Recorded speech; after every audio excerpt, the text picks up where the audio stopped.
Group 3 group 4 exam రాయటానికి వెళ్ళిందట. 4 సంవత్సరాల పసిబిడ్డని ఇంట్లో పెట్టి ఎగ్జామ్ రాసి ఇంటికి వచ్చింది. తల్లి ఉదయం నుంచి లేకపోయేసరికి అమ్మని చూడాలని ఆ 4 సంవత్సరాల పసిబిడ్డ బుడిబుడి అడుగులు వేసుకుంటూ అమ్మా అమ్మా అని అమ్మ వైపు పరిగెత్తుతూ ఉంటే ఆ బిడ్డను చూసి తల్లి పరుగున వచ్చి 2 చేతులు చాపి బిడ్డని ఎత్తుకుంటూ ఉంటే జరిగింది ఏంటో తెలుసా?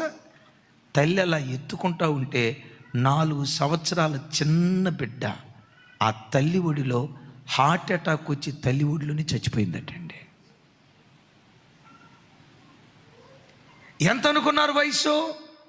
40 సంవత్సరాలు కాదు, 60 సంవత్సరాలు కాదు, 70 సంవత్సరాలు కాదు, జస్ట్ 4 సంవత్సరాల పసికందు. నేనంట, నువ్వు దిగాల్సిన స్టేజ్ ఎప్పుడు వస్తుందో నీకు తెలియదు, దిగాల్సిన స్టేజ్ ఎప్పుడు వస్తుందో నాకు తెలియదు. ఒకటి వాస్తవం, మన ఒక్కొక్కరం యాత్రికులం.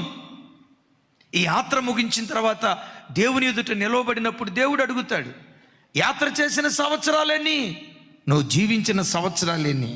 నిన్ను ప్రభు అడిగినప్పుడు నువ్వు అనాల్సిన మాట ఏంటో తెలుసా? లోకంలో నేను జీవించిన సంవత్సరాల కంటే నీతో బ్రతికిన కాలమే ఎక్కువగా ఉందయ్యా, నీతో యాత్ర చేసిన కాలమే ఎక్కువగా ఉందయ్యా అని అతిశయంగా ఆ మాట చెప్పగలిగే స్థితికి దయగల దేవుడు మనలను లేవనెత్తునుగాక.